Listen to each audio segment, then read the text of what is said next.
This video is brought to you by MoviePalette.com and enter ROOM15 for 15% off of your palette.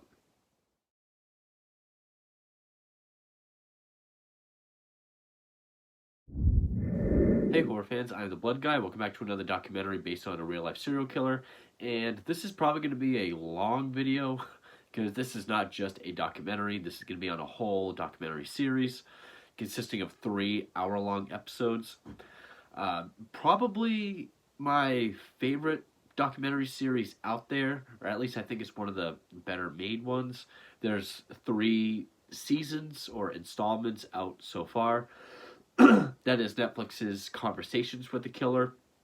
Now, why I'm starting with episode 3, I have no idea, or season 3, but it is Conversations with the Killer, the Jeffrey Dahmer tapes. Now, this came out, or dropped on Netflix in October of 2022, the same year as the Gacy tapes. I think the Gacy tapes was very early 2022, whereas I think the Bundy tapes was actually in 2019. Now, I mentioned before that Netflix does not release DVDs of their original content, which is very frustrating because I would absolutely love to own all 3 of these installments, which there were DVDs made of the Ted Bundy tapes. Now, it says for your Emmy consideration, I don't know if it was just because there were so many made for people who choose and vote for Emmys. I'm guessing they weren't even nominated. That's why they don't even make these for Gacy or Dahmer. But I can't even find bootlegs of these as of yet. I was able to find a bootleg of Dahmer, the Netflix series, but I can't find one of the Dahmer tapes. Now, this is a series that I've seen twice. I saw it back when it first dropped on Netflix, which I think was only a month or so after the Netflix series, the Ryan Murphy series with Evan Peters dropped on Netflix, which I do own a bootleg Blu-ray of. I forgot to pull it, actually, but so I've heard some people say there's some sort of Dahmer oversaturation or Dahmer fatigue by the time they got to this, which I can understand why. I mean, even back when a few videos ago when I talked about the Jeffrey Dahmer files, I mentioned how there's just so much on Dahmer that what more could you possibly say? Is there anything about this one that's going to make it stand out above the rest? Well, similar to the other 2 episodes or series in the Conversations of the Killer, this one does sort of have the gimmick, or not really gimmick, but the backdrop of the audio tapes from Dahmer's initial interview preparing for his trial after he was arrested.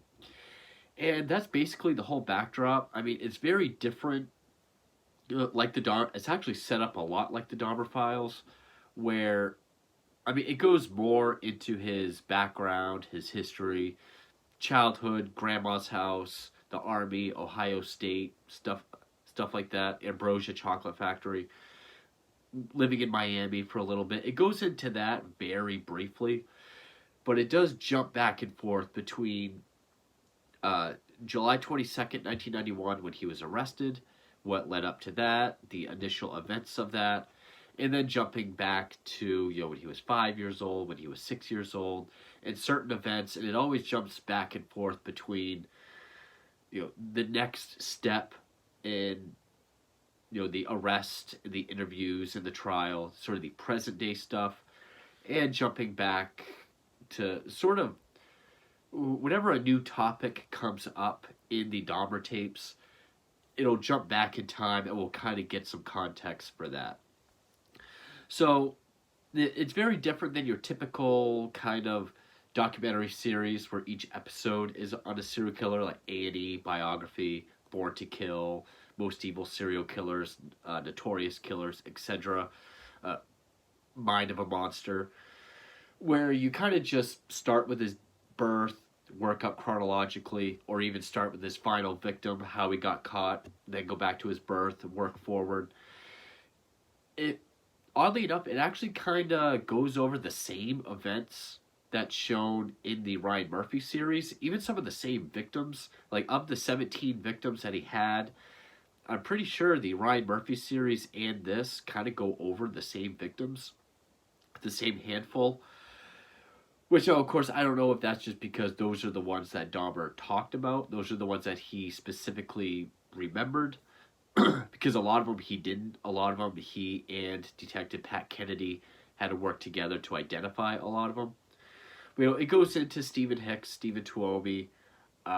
It goes into Anthony Sears, Tony Hughes, the Synthesophone brothers, Tracy Edwards.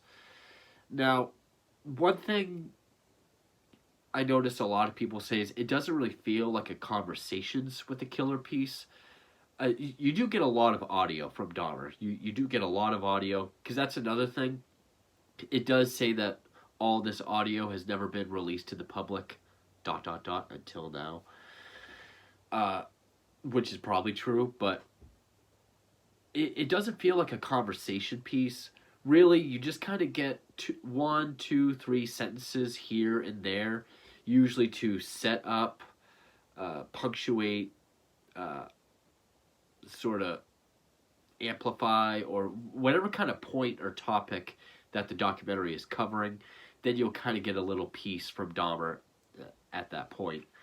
It's not like you have long interviews or anything like that. It's very much broken up. But you do get a lot of audio. I think you get more than a lot of people give it credit for.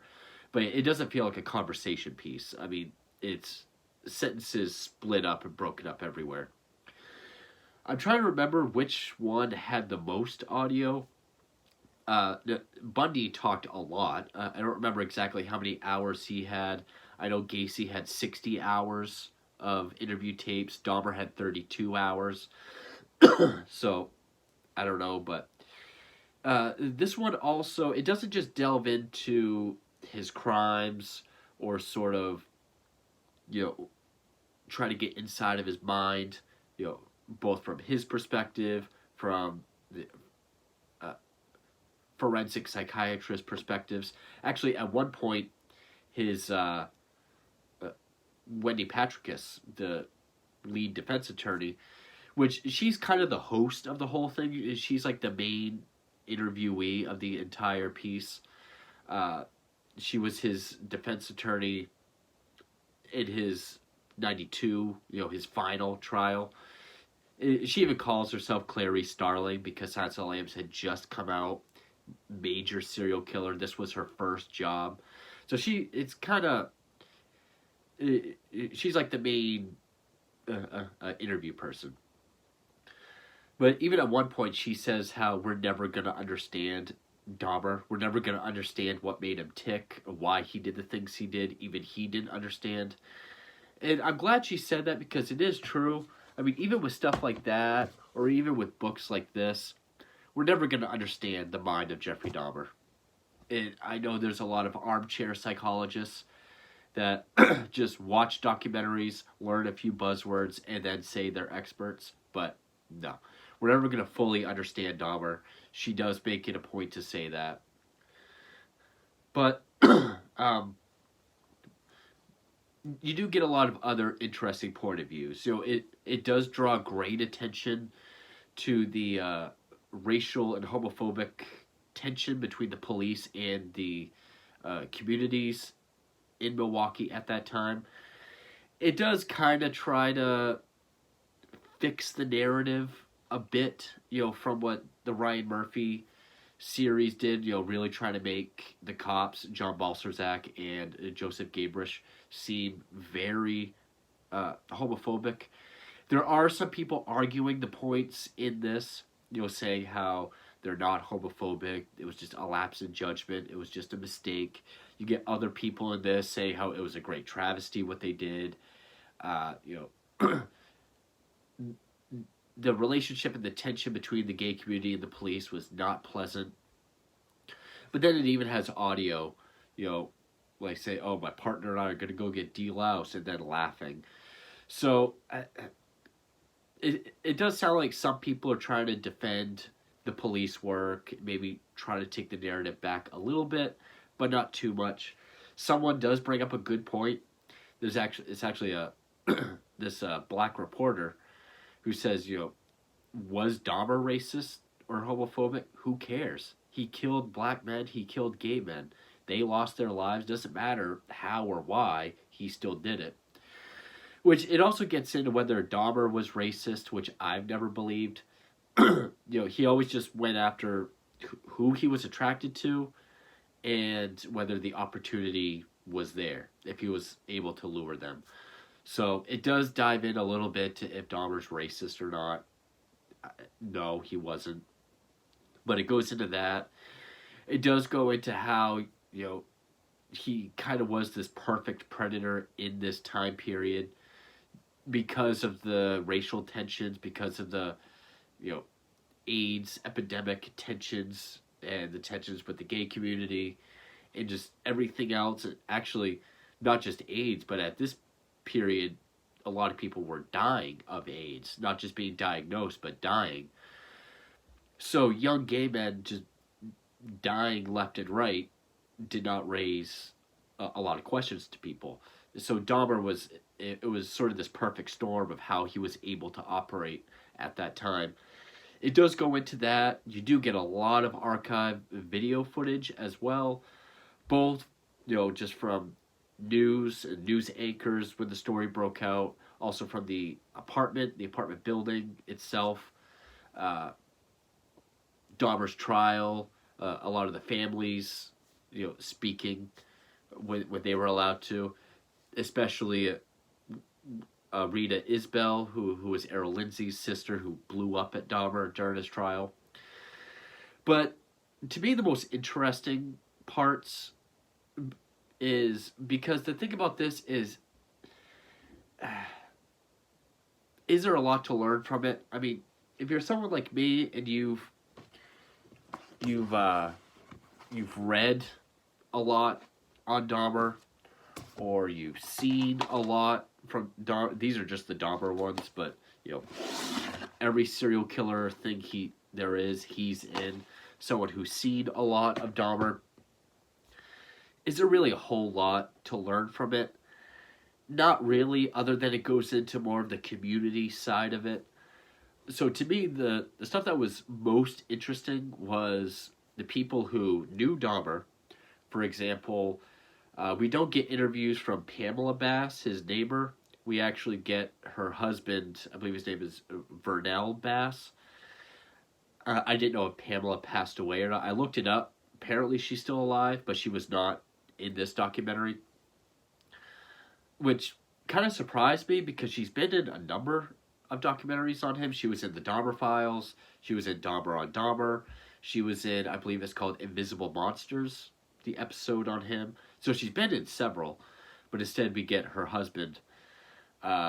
He shares about how when he first met Dahmer, his kind of relationship with him, how he kept trying to talk to him and invite him out for stuff, and how he never would. But also, sort of these outsider looking in stories. Like we get these two guys, Michael Ross and Jeff Connor. Michael Ross was a very popular person in the gay community at the gay bars and clubs at that time. He knew a lot of the people. He knew a number of the victims. Jeff Connor was a friend of Tony Sears. He shares a story of how when he dropped off Tony Sears and his new blonde friend, he dropped them off, never saw Tony again. To me, those interviews and those stories are the most interesting because those are the ones that aren't really in other documentaries. And those are also the creepiest. But Jeff Connor also goes into, sort of how unequipped police were to handle stuff like this. Like bringing Jeff Connor back to the gay bars to try to pick out the blonde friend.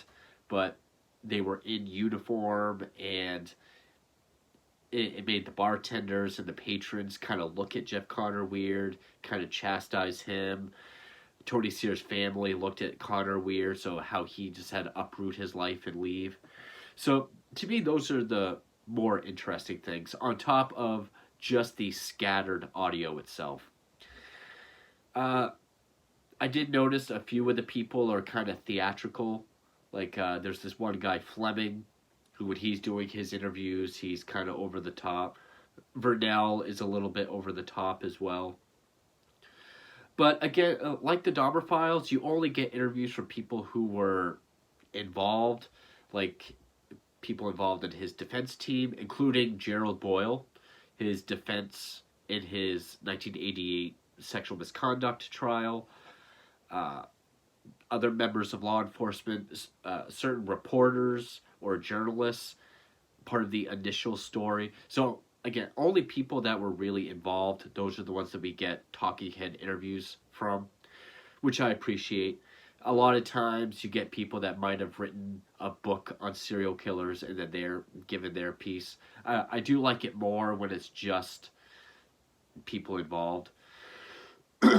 But I still found it to be it's still very informative. Maybe someone who's only introduced to Dahmer through the Ryan Murphy series, which I'm sure there's a lot of. Maybe if they watch this after for context, then they can find it very informative and learn quite a bit. But someone like myself or other people that's read a bunch on him, and this is only a fraction of what's out there on him. I mean, there's a bunch. Even in my wish list, there's like 6 or 7 other books and DVDs on Dahmer. But still, someone who's read or seen or listened to podcasts on him might not find all that much to take away from with this one. But the presentation is still great. It's still very well made. Joe Berlinger did a great job once again. I mean, he's an award-winning documentarian. He directed all 3 of these conversations specials. He directed the Zac Efron movie Extremely Wicked. He really seems to know his stuff or know how to make a really good serial killer documentary.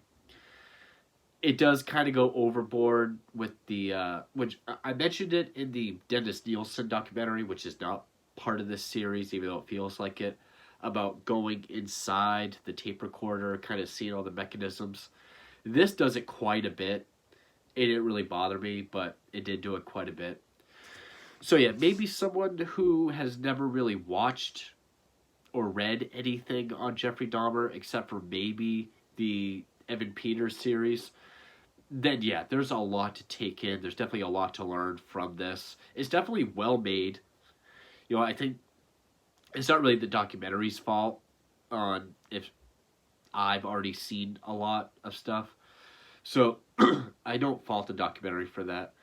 But it does have a lot of newer stuff, you know, how it does take the time to look at the backlash for the community, backlash towards the police, the investigation, really getting the gay community's point of view of it, either from the time and the present, and really going into the just dark cloud that's Jeffrey Dahmer that's been left over Milwaukee ever since. So a lot of the stuff that's not about him directly, but more, I guess, about him or in the indirect stuff is definitely the most interesting, along with the audio, which I do kind of wish there was just more full conversational pieces. So it's still very well made. I would probably say it's one of my favorite Jeffrey Dahmer documentaries out there just because of how well made it is. But it's definitely not your typical chronological documentary. I mean, it very briefly goes into school life, Ohio State, Army, Grandma's house, Ambrosia, stuff like that. But still very informative. I ended up taking a lot of notes, so this next portion of the video may be very long. Maybe I'll skip over some of the stuff, but I did want to go over what this covers. So definitely check it out if you haven't already, or if you've only seen the Ryan Murphy series. It's definitely worth checking out. I probably say this is one of the best documentaries you're going to find on Dahmer. It's just kind of my own fault. I've already seen and read so much. So with that, I guess we'll get into the summary and then the long list of topics that the film covers.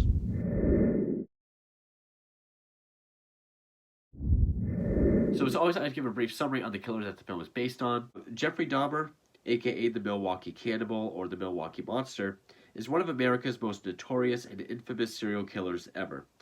Between June 1978 and July 19th, 1991, before his highly televised arrest on July 22nd, 1991, Dahmer killed 17 young men and teenage boys, with 16 of them being between September 30th of 87 and July 19th of 91. His first, a hitchhiker named Stephen Hicks, was committed the summer he graduated high school in 1978.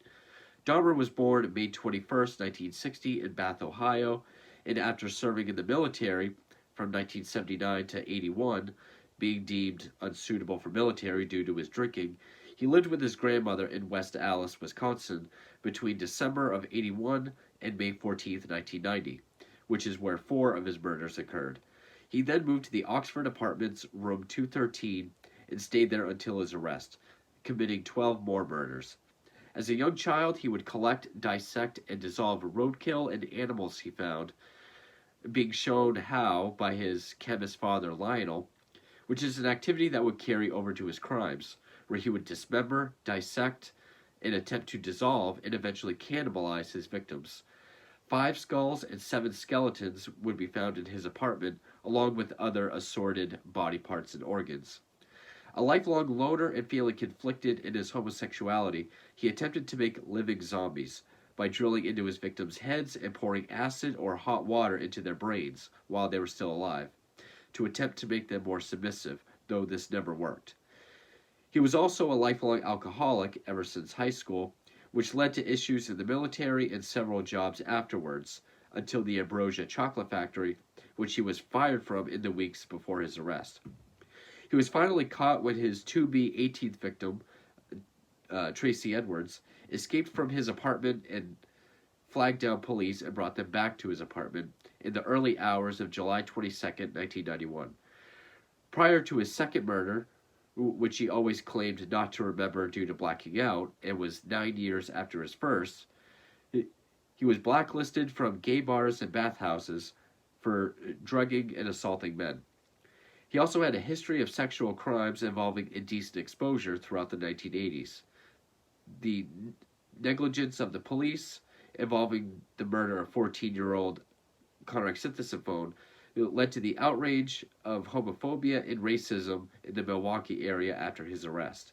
He was convicted of the 16 of the 17 murders and sentenced to 941 years in prison. On November 28, 1994, he was murdered in the prison gym by fellow inmate Christopher Scarver, who also killed another inmate, Jesse Anderson. Countless books, movies, documentaries, and comic books have been made on and about Dahmer ever since his death, and his possessions have become some of the most expensive, quote, murderabilia. And so we get into the film itself, and again, I try to stay as vague as possible, but again, 3 hours full of information. It ended up being a much longer list than I really anticipated.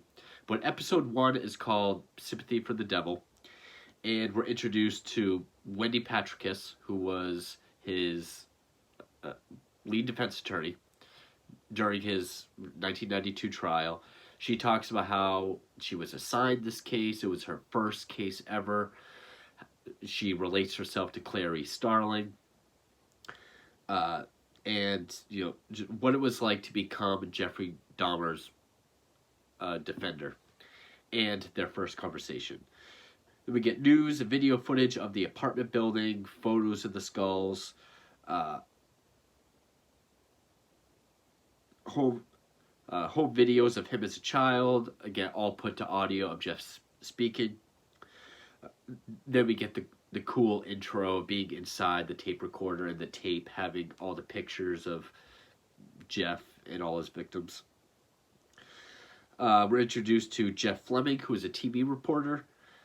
He was the first one on the scene, how he was allowed to look in the apartment but take no pictures. But it does show some of the news footage outside of Oxford at that point. James Cossey, another reporter for the Milwaukee Sentinel. He's actually the black gentleman who later will go on to say, like, who cares if, Dahmer's racist? He killed these people. Who cares if the cops are racist? Well, no, he doesn't quite say that about the cops. He does chastise them, but he did make a good point about Dahmer much later. Gerald Boyle, who was the lead defense attorney in Dahmer's September 88 sex crime, he talked about how he was called and informed about Dahmer's arrest. Dennis Murphy, who was this other detective worked with Pat Kennedy closely with Dahmer, how he first met Dahmer. And then there's the discussion with all of them about if he's sane or insane. And then it says on screen how this is taken from 32 hours of conversations between July and October of 91. Some audio about his compulsions and how he always gave into it. We're introduced to Dr. Kenneth Smale, who is a forensic psychologist, about his first interview with Jeff and seeing if there was any kind of case of insanity. We jump back to 1965, which I like how every time we jump in time, it's like looking at the tape on the bottom of the cassette, how it kind of like rewinds itself. So we jump back to 1965. Goes into his early childhood. At that point he'd be 5 years old. Photos and home movies. Audio about his childhood. Fights in the home. We get an interview from Eric Tyson, who was a childhood friend. Audio of discovering his homosexuality at 13. E. Michael McCann, the Milwaukee district attorney, the prosecutor of the case. He talks about Dahmer's earliest fantasies about murder, control. It goes into the jogger, his fantasy with the jogger, and when he finally got up the nerve to do it, the jogger never showed up. So then we jump back to July 91. That guy Fleming on his first broadcast from the apartment with footage of it. Then we get footage of the crowds, of people, and the news crews all around the apartment, just how chaotic it was. We get audio about from Jeff about the divorce in 1978 with photos and home movies. We jump back to 1978, the aftermath of the divorce, his graduation, and audio of Jeff going into how he met Stephen Hicks. So then it says June 18th, 1978. It goes into Stephen Hicks as a person, how he became the first victim, along with audio and photos of the Bath, Ohio house, then audio of what he did to the body and for how long. Dr. Fred Berlin, a forensic psychiatrist and an expert witness in the trial. He discusses paraphilias, especially necrophilia.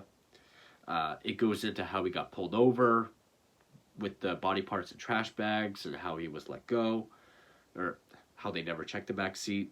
His 3 months at Ohio State, the Army, his discharge, all with photos, stock footage, and audio. Jump to August of 91. It goes into the Dahmer's family reaction when they first heard about his arrest and what he had done. Again, more news footage, audio from Lionel, and more about the interview sessions.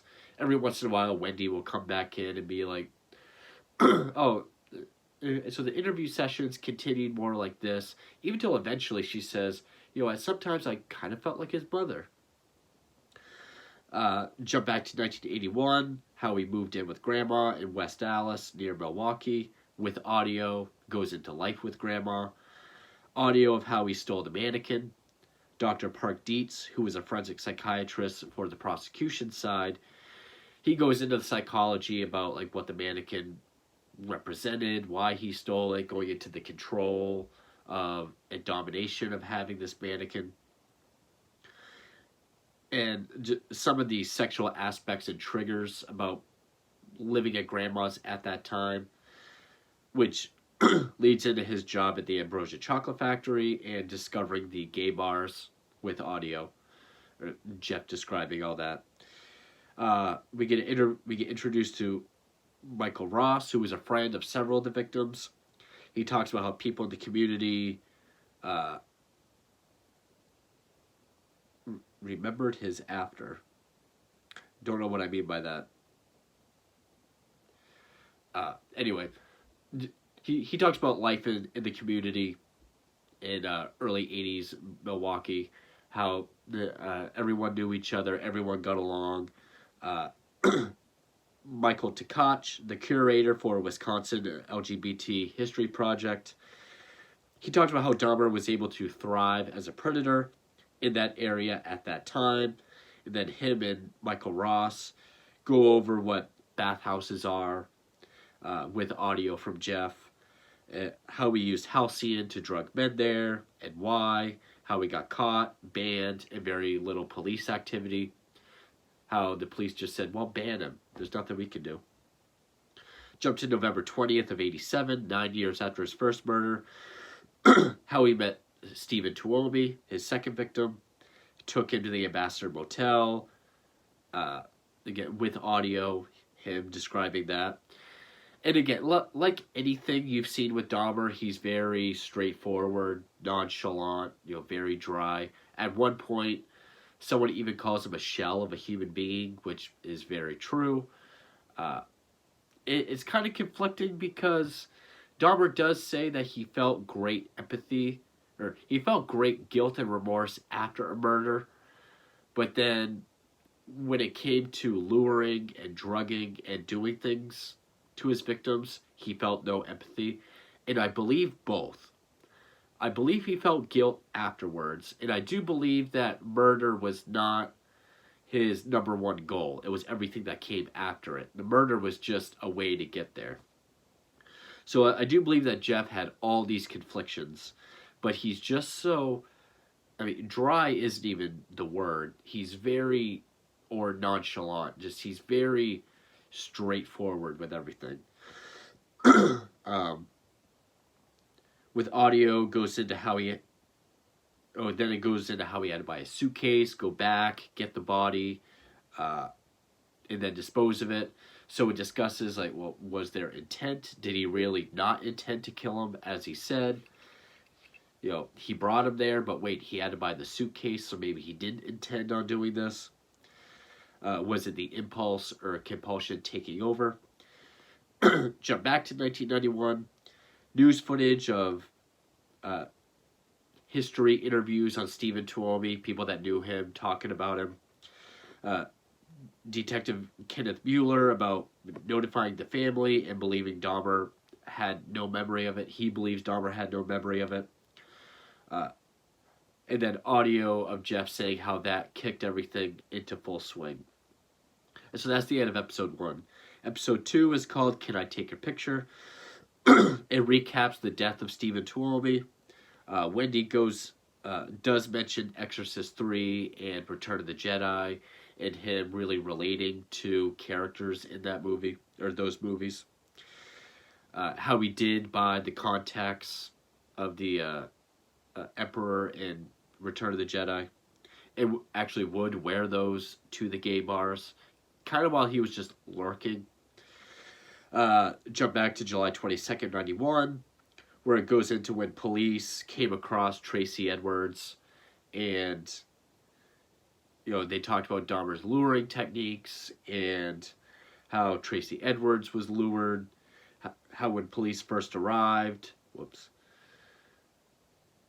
Dahmer's apartment and realized this is not just a guy in handcuffs. There's a lot more going on with this guy in this apartment. Photos of inside the apartment. Dr. Jeffrey Jensen, a medical examiner who was actually in the Dahmer files, he goes into everything that was found in the apartment, along with some photos, pretty much the photos that we've all seen, like the 2 skulls in the closet, pretty much the freezer, the fridge, the acid vat, and then he goes into detail about what he found in the boxes and all over the place. And then footage of the hazmat guys taking everything down the fire escape. January 17th, 88, 8 weeks after Stephen Tuomi, talks about how he met 14-year-old James Dockstader and brought him back to grandma's with audio. And pretty much it goes into his disconnect with the world at that point. Goes back to 1968, how we started collecting animal parts and bones with audio, home videos, photos, and the interview with the childhood friend from earlier. Audio of Dahmer talking about taking the fetal pig home from school after dissection. July 23rd, 91. Fleming on how we discovered Dahmer's 1988 sexual assault charge. So we jump back to September 88. Jared Boyle on how we first met Dahmer when he defended him in a sexual misconduct charge. Audio of Dahmer talking about the crime. Audio of the court testimony from Keeson synthesophone. Now, some places will say Somsack synthesophone. I've always seen his actual name being Keeson. I think Somsack is just what he was called in the Ryan Murphy series. I don't know if that's actually his voice. It just says, court testimony, name changed, or whatever, to protect identity. So I don't know if it's actually his voice. They don't say Keeson, but everything I've read has said Keeson, who of course is the older brother of Conorak, which it will get into that. It goes into the trial, interview with Dr. Norman Goldfarb, who was a psychologist who evaluated Dahmer at that time for that case, and pretty much, detailed his evaluation and, everything he came up with and how he told the judge, put him away forever, as long as you can, and how they went against his evaluation, gave him a short sentence. March 25th of 89, it goes into Tony Sears, which Michael Ross and friend Jeff Connor talk about Tony Sears, him as a person, his life, his role in the gay community. Jeff Connor talked about how he dropped him and his new blonde friend off and he never saw him again. Audio of Jeff talking about his meeting with Tony Sears, how he killed him, what he did to him after. All the while on work release in 1988 from his charge. So, and Jeff Connor on the aftermath of Tony's disappearance and with Sears' family and how he had to cooperate with the police, go to all these bars, try to point the blonde friend out, which really got him chastised in the gay community, so how he had to leave, how he became a suspect. Jump back to July of 91. More news footage of the apartment and the story. Wendy are going to the apartment for the first time. Audio of Jeff when he moves out of grandma's and into the Oxford apartments in May 1990. Interview with Vernell Bass, who was Pamela's husband. When he first met Jeff, how he thought he was normal. He actually thought he was straight. Jeff actually told him he just broke up with his girlfriend and now he lives by himself. And several attempts to try to get him to socialize, how it didn't work. Sometimes he goes a little over the top in some of his interviews. The 1990 Dahmer home video, where Lionel's like, I see a lot of happy people here with Dahmer sitting by grandma. And then the other home video where Jeff is sitting across from Lionel talking about, like, well, yeah, I've been wanting you to come over for a while, and, well, I've been eating a lot of fast food lately, but it's getting expensive. Goes into Jeff's postmortem photography, which it does show a couple of the less graphic photos, but it does show a photo of his nightstand drawer open with all the Polaroids in it, and you can make out some of the other ones. But yeah, it goes into how, it escalated to now photography, so he has something else to keep. It's not just bodies and body parts now, because eventually he has to get rid of those, or some of them. So now photographs he can keep forever. And audio of how when he first bought the 80-gallon barrel. They go into what the barrel was for, how he used it for disposal. Audio of Jeff saying how he used it. July 22nd, 91. News footage of stuff being taken outside. audio of news people talking about Dahmer. Vernell Bass talking about what he saw that night Jeff was getting arrested, how he found out about Jeff and who he actually was. Jeff Jensen on putting bodies back together in order to ID them due to the lack of DNA. And then linking them to missing persons, the amount of missing people in Milwaukee at that time. Michael Ross on how people in the gay and black community would just go missing regularly and how no one really looked for them but families. And he mentions Ernest Miller, Curtis Straughter, who were both Dahmer victims in 1990. Jump to May 91, it goes into Tony Hughes, who I think people will really remember from the Ryan Murphy series. He was the deaf victim. So yeah, it goes into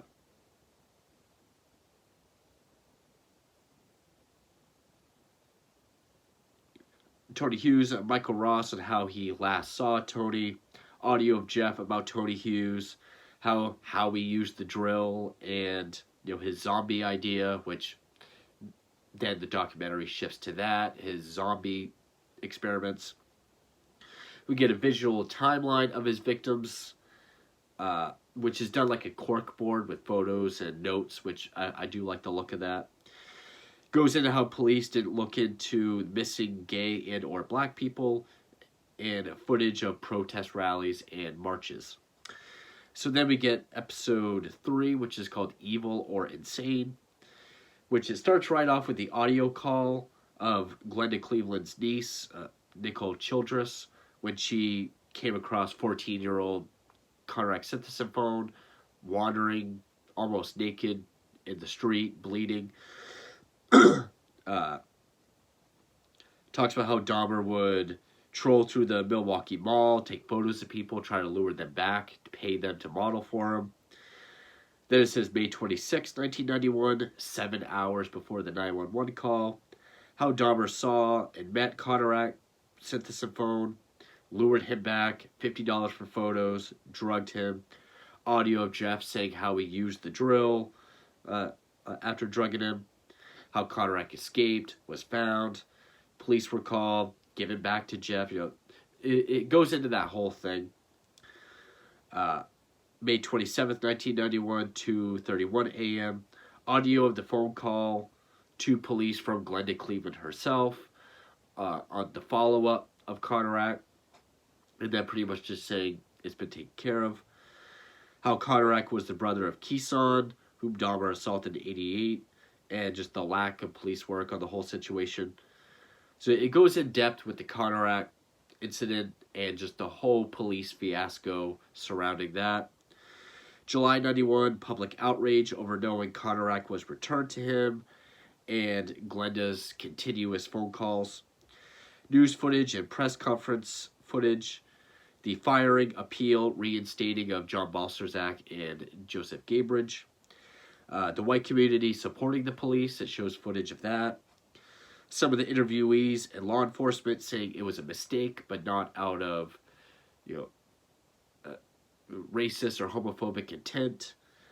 While other people are saying it was a complete travesty. They knew what they were doing, even with the audio of them laughing about it after. How after Conrad, the murders escalated to almost weekly. He killed 4 just in the month of July and he was arrested on the 22nd. How he got fired from Ambrosia, his drinking getting worse, bodies piling up from not disposing of them and just going out for more, even showering with 2 bodies in the tub because he just wouldn't dispose of them. Audio from Jeff talking about all that. Vernell Bass on the smell of the building and how Pamela confronted him. Again, I was surprised Pamela Bass herself was not in this. It goes into his cannibalism with audio from Jeff. Experts saying, what the cannibalism possibly could have represented to him. News audio and press conference footage of Dahmer's killings being race-related. This being argued by the people that are interviewed, which, again, I I don't think he was racist. He just went after who he was attracted to and what opportunity allowed. He just happened to live in an area where there was a lot of gay black men. January 20th, 1992, it shows the beginning of the trial with news footage of it starting up and everyone getting ready and whether he's sane or not. Reactions to his first appearance in court, because his picture had never been released. No one knew what he looked like. So it goes into how, people's reactions to when they first saw him, how normal he looked. He didn't look like a monster. He didn't look like a creep. Footage of his trial, people trying to prove his insanity. Wendy showing Jeff's drawing of his shrine, his altar, and audio of Jeff discussing it. Dr. Park Dietz, it shows the arguments against his insanity. Wendy on how she received death threats just for representing Jeff. News footage of him being found sane and guilty. February 17th, 92. News footage of his sentencing and of family members being able to speak at his sentencing, including Rita Isbell, the sister of Errol Lindsay, the one that blew up at him. Dahmer's initial time in prison, how he was on suicide watch and in segregation. April 94, Roy Ratcliffe, who was a priest, on how he got the call saying Dahmer wanted to be baptized and how he first met Dahmer. How Dahmer's baptism was the same day as Gacy's execution, May 10th, 1994, and the same day as a solar eclipse. Wendy on Jeff wanting to be in general population, how she advised against it, and with audio from Jeff saying he'll go crazy unless he can be around people, and her speculating on it was his death wish. Then jump to November 28th, 94. Details of his murder at the hands of Christopher Scarver. Archive news interview with Lionel on Jeff's death. Whether or not the prison allowed his death to happen or not. Archive interview with Joyce Flint, his mother. More audio from Jeff. Wendy on how we'll never understand Jeff or what made him tick or his mind, which I agree. How Joe Zilber bought all of Jeff's possessions at auction so they could be destroyed, donate money to victims in 1996 with footage. The rehousing of Oxford tenants and footage of the building's destruction. His impact on Milwaukee and the community since. And then it shows each of the victims' photos with their names and date of death, and then lists all of them in memoriam at the end. Whew. You can tell my voice is starting to go at the end of that one. So yeah, as you can see, it does cover a lot. And I mean, it does get into far, far, far more detail than what I just said. So it's definitely worth the watch. There's definitely a lot of stuff to get into. It covers a lot. But it doesn't cover as much as your typical kind of documentary. Like Mind of a Monster or maybe even A&E biography or something like that. But I gotta wrap this up because I think I'm starting to lose storage. But still, probably one of my favorite Dahmer documentaries. Definitely one of the best made. It looks great. The most interesting parts are the interviews with some of the victims' friends, people that knew Dahmer personally, just ones in the community at that time. It is worth it, even for the little bit of audio we get that's kind of scattered. It's not like a conversational piece. But I would still definitely say this is one of, if not probably the best made, certainly made, documentary on Jeffrey Dahmer, and why this Conversation with a Killer series is probably my favorite series of serial killer documentaries. And it would be really great if they would release Gacy tapes and Dahmer tapes. But I will review the Gacy tapes and Dahmer tapes as well. And I am waiting on a few more things to come in, but I do have more documentaries and films to review. So stay tuned for all those, and thank you for watching.